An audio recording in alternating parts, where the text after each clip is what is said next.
Thank you for joining us for our 7th week of studying the Paradoxical Commandments. Kent Keefe's book, Do It Anyway, is where it started. We've been looking at and using his Jesus Did It Anyway piece. Today we're going to look at the 6th commandment, which I'll introduce to you in a minute.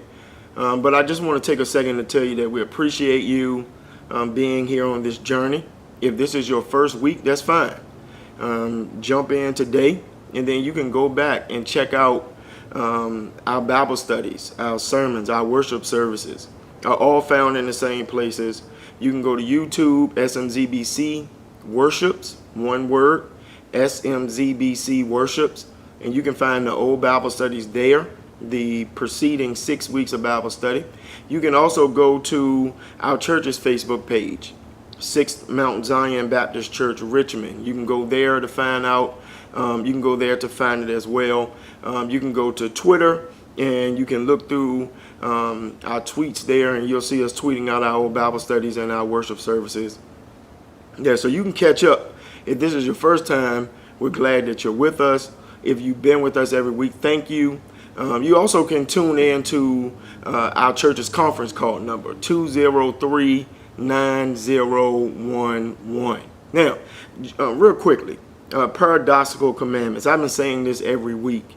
The word paradox is the important piece of this whole understanding. So you'll see there on the screen, Merriam-Webster defines paradox as a statement that is seemingly contradictory or opposed to common sense, and yet it is true. All right, or perhaps it's true. All right, so that's what we've been dealing with. It is a statement that seems like it can be contradictory, seems like it can be in the opposition of what you're trying to say, but most of the times it's true. All right, and this is what these paradoxical statements are all about. Every week we've been introducing paradoxical commandments. All right, so the paradoxical commandments. Each commandment involves a statement about other people. All right, each commandment has a statement in there that involves other people, and we all know that we have no control over other people. All right, each statement about other people though has a contrast to it. All right, and there's a commandment there that is specifically for you. Now we know you can't control you. All right, so a part of the statement is about somebody else, the other part of the statement is about you. All right, and so we're going to try to focus on the you parts as we have for the previous 5 weeks. All right, so you see it there, the first paradoxical commandment. And again, if you've been with us on the journey, you've already heard us talking about these. If you have not, then take some time to go back. People are what? Illogical. They are what? Unreasonable. They are self-centered. We ought to do what? Love them anyway. People are illogical, unreasonable, self-centered. You can't control that. But what you can control is how you love them anyway. The second paradoxical commandment. If you do good, people will accuse you of what? Selfish, ulterior motives. Do good anyway. If you do good, people will accuse you of selfish, ulterior motives. But you do good anyway. Third paradoxical commandment. If you are successful, you will win false friends and true enemies. Succeed anyway. Do you remember what story that was? Right, Samson and Delilah. And every week we throw in a story or something about Jesus. All right, if you are successful, you will win. False friends, true enemies. You can't control that, but you can succeed anyway. Fourth week, the good you do today will be forgotten tomorrow. What? Do good anyway. The good you do today will be forgotten tomorrow by people. You can't control that. But what you can control is do good anyway. And then the fifth paradoxical commandment, we talked about this last week with Esther and her story. Honesty and frankness make you vulnerable. But be honest and frank anyway. The honesty and the frankness, the transparency will make you vulnerable. All right? And people will take your vulnerability and do or try to do what they can with it, but you are to be honest and frank anyway. And then this week, this is what we're going to focus on. This is week 6 of the paradoxical commandments, and while I'm thinking about it, we're going to focus on week 6, week 7, I think this month, And then we're going to hit the 8, 9, and 10 in the month of September. All right, so we still got 5 weeks, including this week left. The 6th paradoxical commandment. The biggest men and women with the biggest ideas can be shot down by the smallest men and women with the smallest ideas and the smallest minds. But do what? Think big anyway. So here's my struggle with this piece as it relates to the story today. I'm just going to go ahead and put it out there with you because my wrestling with this is around the word big. All right. Now, before I get too deep into the story today and the character that we're going to focus on, and I want to challenge you to think about what's big to you. All right, thinking big. And thinking big usually comes from a couple different things. All right, comes from what you've been exposed to, what you've experienced, what you've seen, how you've seen it, what you've read, where you've been. Sometimes the space that we're in is a small space, and we don't realize it. Think about your journeys from day to day, week to week, month to month. Think about your journeys over the course of your life from year to year. There's some young people over the course of time that I've dealt with who never left the city of Richmond before. They can live in Gilpin, they can live in Northside, and never have traveled to Southside. They never have traveled outside of the state of Virginia. They don't know what it's like in the northeastern part of the county. Don't know what it's like in the northeastern part of the country. Don't know what it's like to be in the Midwest or to travel out to the West Coast. To be honest, I personally only been to the West Coast 2 times in my whole life. And so there are many people who don't understand that it is what they've been exposed to, what they've experienced, what they've seen, that causes them to think small. And when you are a small-minded thinker, whether you are intentional about it or not, it can sometimes keep you from seeing a bigger perspective in a bigger parameter. And so some of it's intentional, some of it's not. And so I want you to put it in perspective. It is your small-mindedness sometimes, because you've not seen it, you've not been exposed to it, you don't believe it's happening, you don't believe it can happen because you've never personally dealt with it, that can keep you from blocking somebody else's big dreams. So I want you to put that in perspective as you begin to think about today's lesson. All right? So, big men and women with big ideas make small men and women with small minds very uncomfortable and jealous. And I want you to think about that. Have you been down that road before? Have you been a small-minded person who's become uncomfortable and jealous because you can't see the big idea? Have you been the big person, the big-minded person, the big idea person who's been in relationship and connected with small-minded people? And small-minded people have blocked, and you've allowed them to block what it is that God has tried to do in your life. And hopefully today will encourage you on both perspectives. All right? To first of all understand that there may be a reason why you are a dream blocker. Maybe it's because of your exposure. And then if it is, what is it that you can do to begin to expose, experience, challenge yourself to get out of your bubble? Maybe you are that big-minded, big idea person that God is trying to do something with. And I'm going to talk about what that looks like. Because a lot of times we are living in the moment, and our bigness is defined post-action. So really, you're just trying to do what it is that God has called you to do. Your talent, your ability, your purpose, you're trying to journey. It's really all about what God has wrapped up in you and what God wants you to do. And I'm trying to tell you today that God does not want you to let small-minded people block you. Throughout history, people who think small have misunderstood and even persecuted people who think big. Anybody come to mind?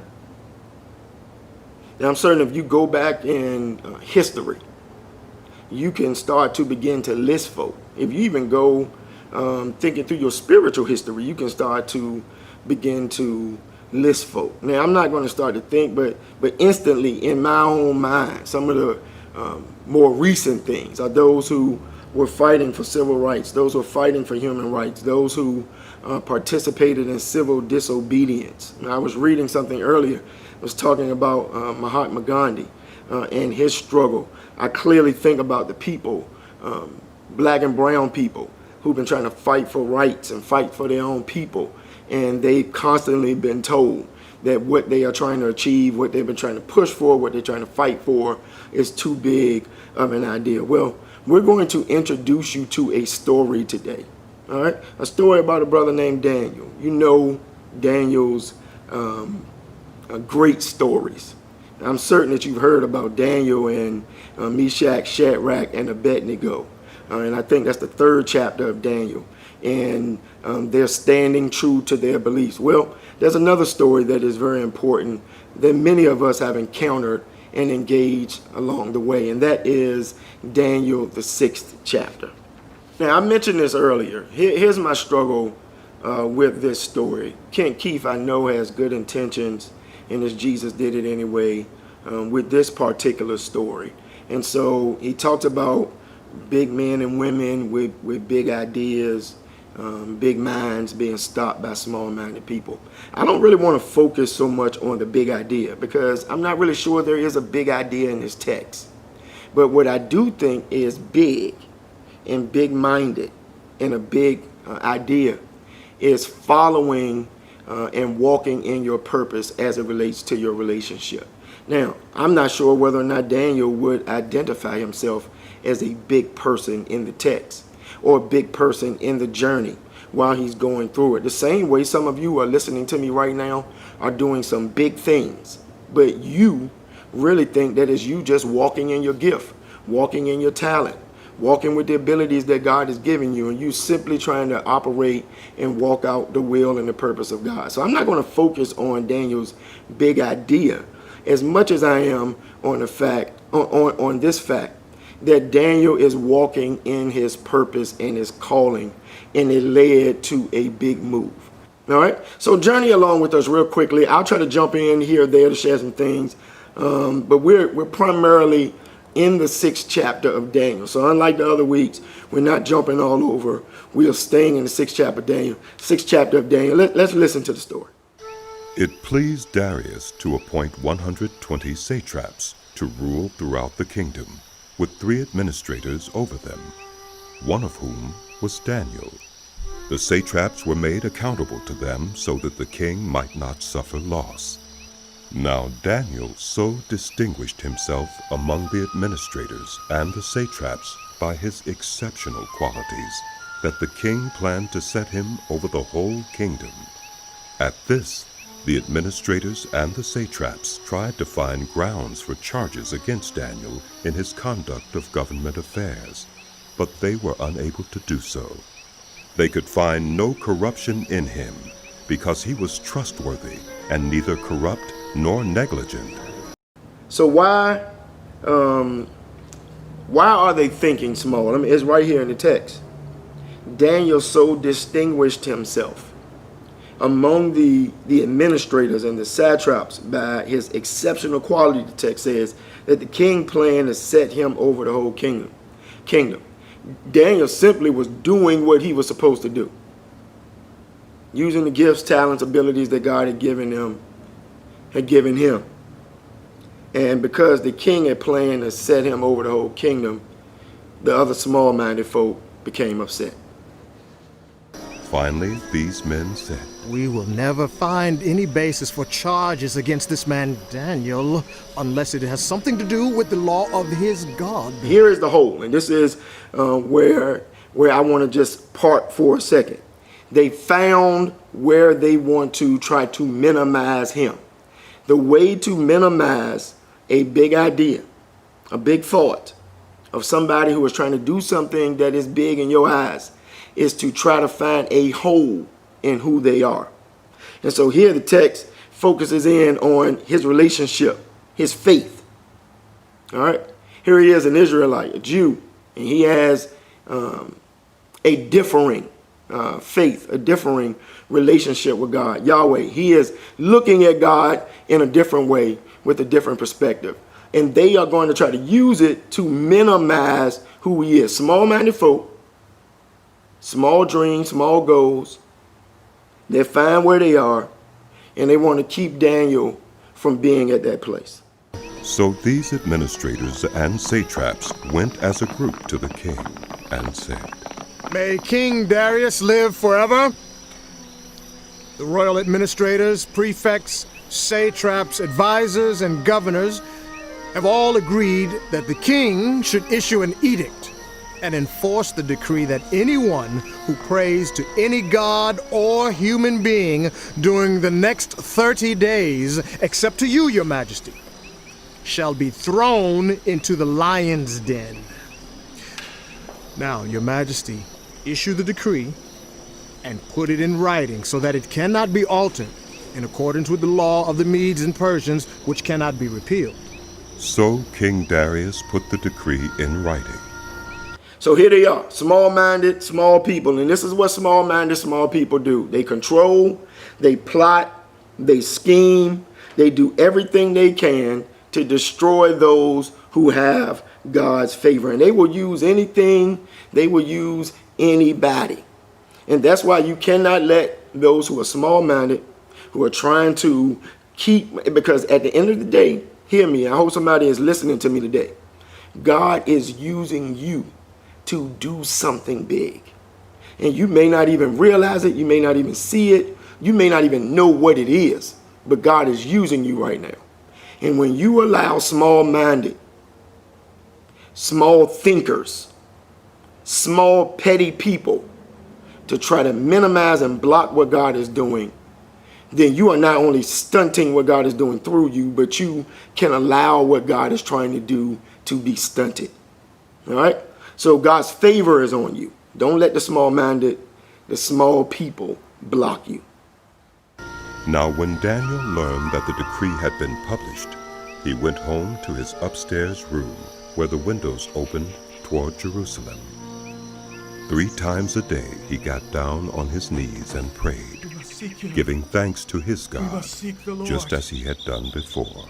So where we are here in the story, all right, Daniel knows that there is a decree that has been put out that for the next 30 days you can only pray, only give your exalting to the king.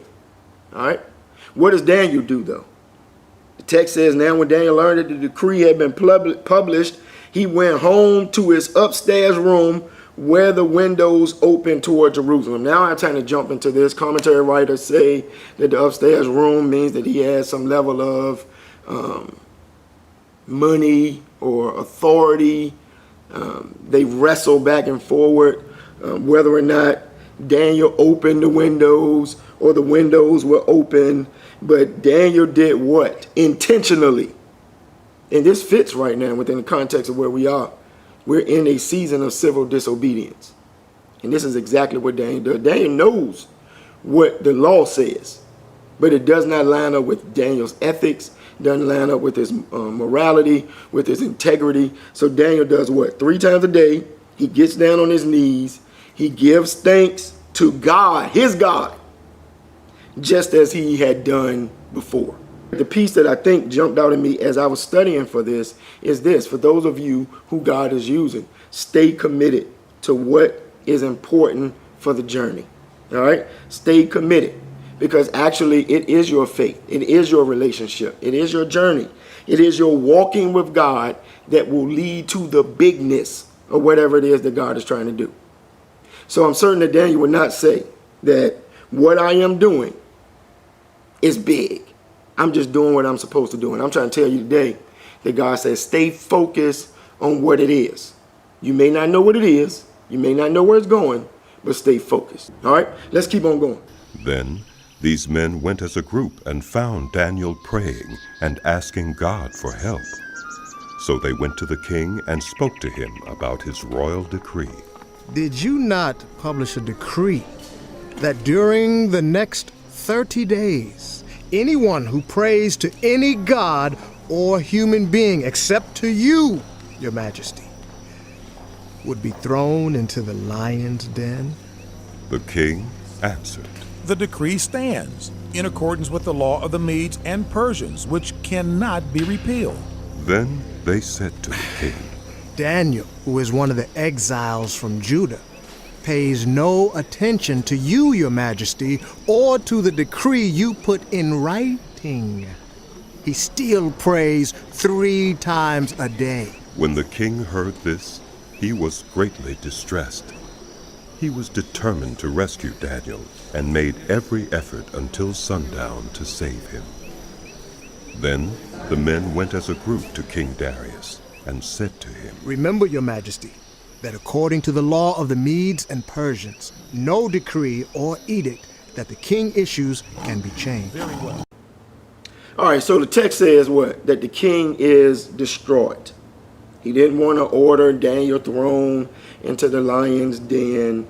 The small-minded brothers feel like they have Daniel trapped. Now, I struggle again. I told you as I was reading to try to prepare for the text. One of the things that I saw was, on one hand, you got the king who the text says is distressed. He doesn't want to see Daniel killed for his disobedience.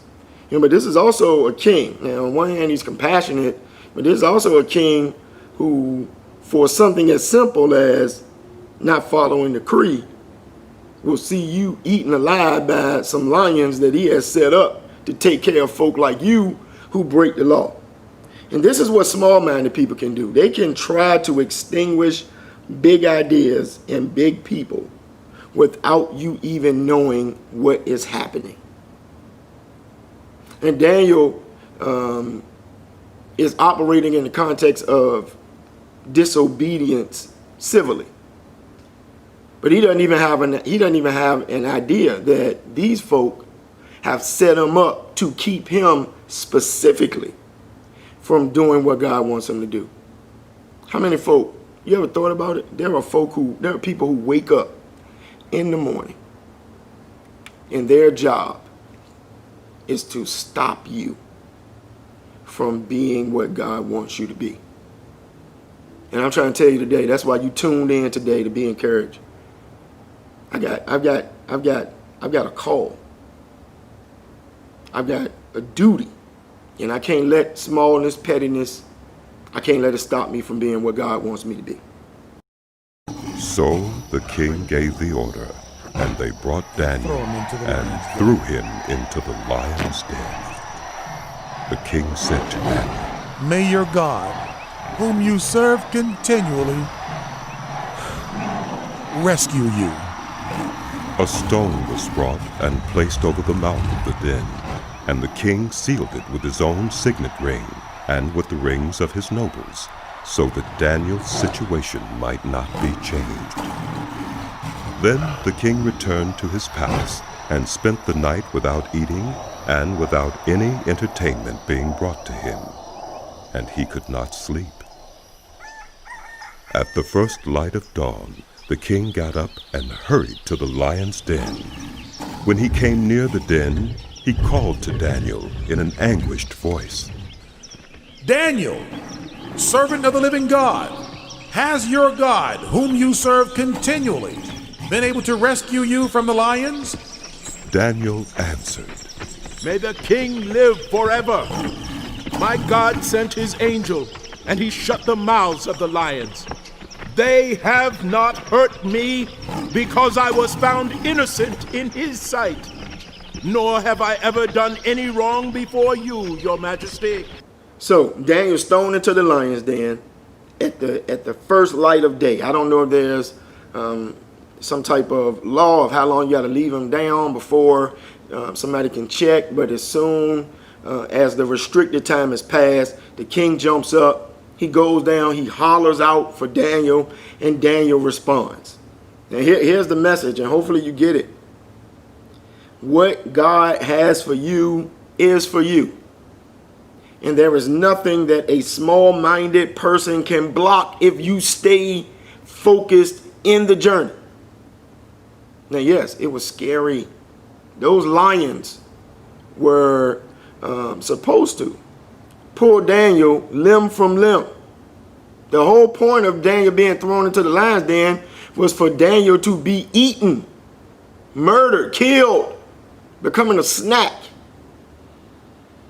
And because God wasn't finished with Daniel, God intervened, sent protection to cover. And I'm believing that because God is not finished with you, even though small-minded people are out to take you out, God has a plan for you too. The king was overjoyed and gave orders to lift Daniel out of the den. And when Daniel was lifted from the den, no wound was found on him, because he had trusted in his God. At the king's command, the men who had falsely accused Daniel were brought in and thrown into the lion's den, along with their wives and children.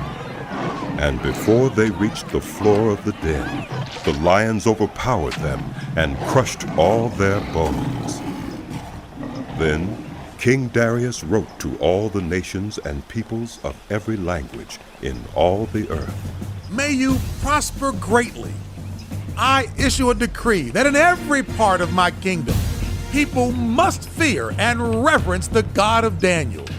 For he is the living God, and he endures forever. His kingdom will not be destroyed. His dominion will never end. He rescues and he saves. He performs signs and wonders in the heavens and on the earth. He has rescued Daniel from the power of the lions. So Daniel prospered during the reign of Darius and the reign of Cyrus the Persian. So that's the story. You go back a couple of verses, you see how God can deal with small-minded idea blockers. Whatever God's will is for your life, if you stand your ground, if you do what you're supposed to do, if you stay consistent, God will intervene. And so when we begin to look at this text, we see this is the beauty of this whole story. It's not about you.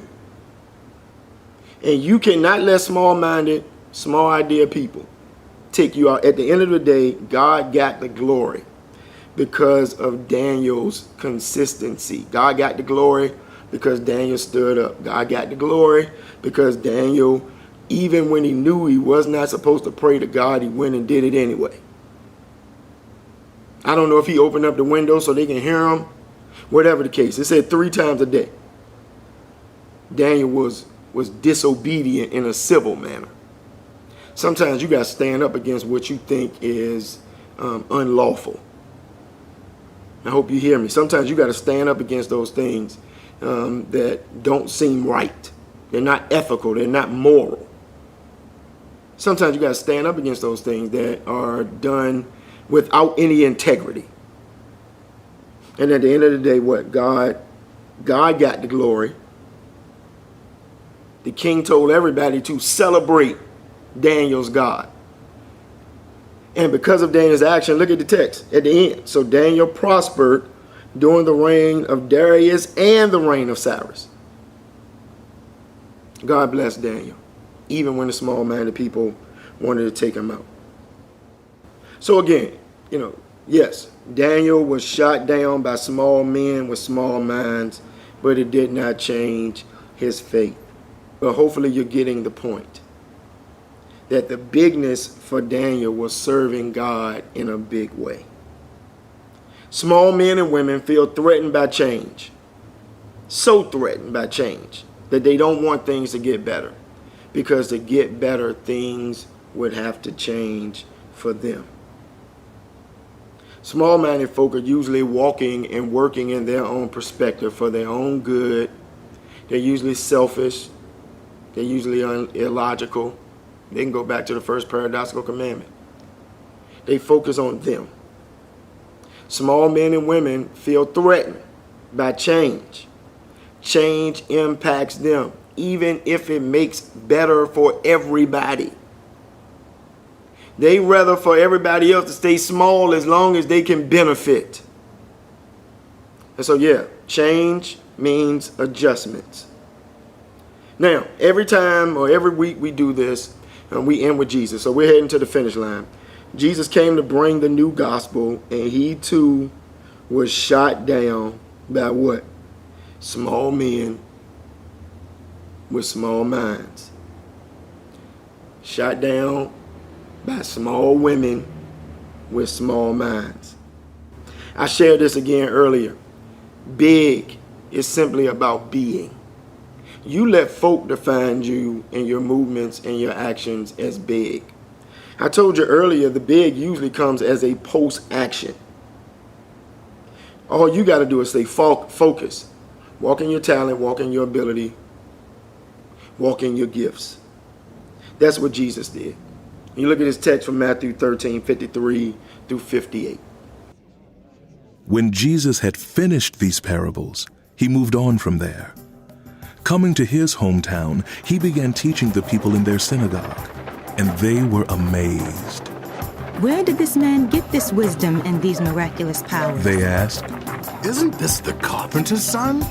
Isn't his mother's name Mary, and aren't his brothers James, Joseph, Simon, and Judas? Aren't all his sisters with us? Where then did this man get all these things? And they took offense at him. But Jesus said to them, Only in their own towns and in their own homes are prophets without honor. And he did not do many miracles there because of their lack of faith. Small-minded. Small-minded people ask these type of questions. Isn't this? Isn't he? How can he? That's what small-minded people do. They compare you to them. And they feel like if they can't be, you can't be. How is he supposed to be somebody when he's the carpenter's son? His mama's name is Mary. Aren't James, Joseph, Simon, Judah, aren't they his brothers? Aren't his sisters with us? Where then did this man get all these things? This is what small-minded people do. They want to go and talk about your mama and your auntie and your grandmama, your granddaddy. They want to go and try to find everything they can wrong about you. They'll talk about the schools you went to. Talk about the neighborhood you grew up in. That's what small-minded people do. They ask the questions. Isn't this? Isn't he? How can he? And you cannot let small-minded people block what God is trying to do in you. The people's response didn't stop Jesus. He was determined to think big anyway. How you respond, my brothers and my sisters, makes you big. It is your response. It is while you're walking and you're journeying and you're doing. When people try to stop you, it is how you respond that makes you big. If the big ideas of Jesus were shot down by small minds, we should expect what? That our big ideas will be shot down too. Who are you? That makes you any different. We're no different.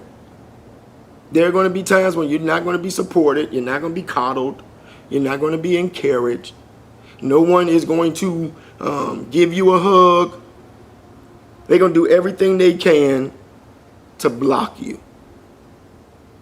They won't do and give you what you need. But you can't let small-minded people stop you from being big in God's eyes. So think big about your journey. And I'm talking to you, Christians, people of God, 6 Mile Zion members in particular. Think big about how we can fulfill our church's mission. If you don't go to our church, think big about how you can fulfill your church's mission, your church's vision. How can you work to make sure that everyone's basic needs are met, that they're fed, that they're clothed, that they have shelter, that they've got health insurance, that they are being educated even now virtually? Are there persons that you know that this virtual moment may set them back? If so, what are you going to do to help? Think big about how we can create jobs even as we are losing them. Think big. Because ultimately, at the end of the day, Matthew 25, 34 through 40 challenges us personally. When I was, what did you do? And I'm believing that we can take these moments and use them as a shift. The way we've done ministry. Let's be honest. A lot of what we've done in ministry has been about us. It has been. We've gone to churches, we've been a part of ministries that haven't really focused on anybody else.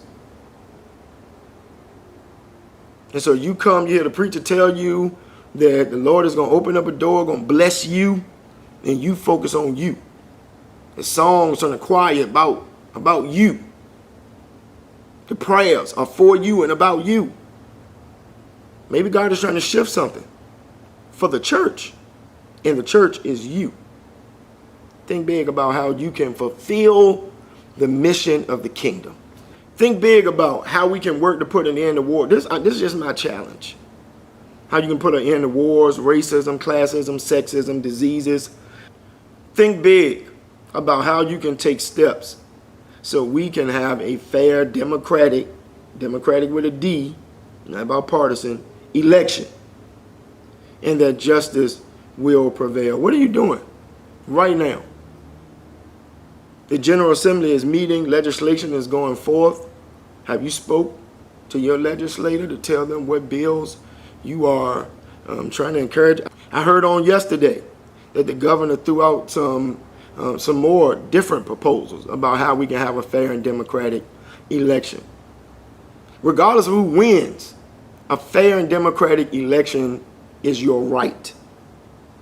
All right? Think big about what steps you can take. Every step we take toward achieving these big ideas will be meaningful.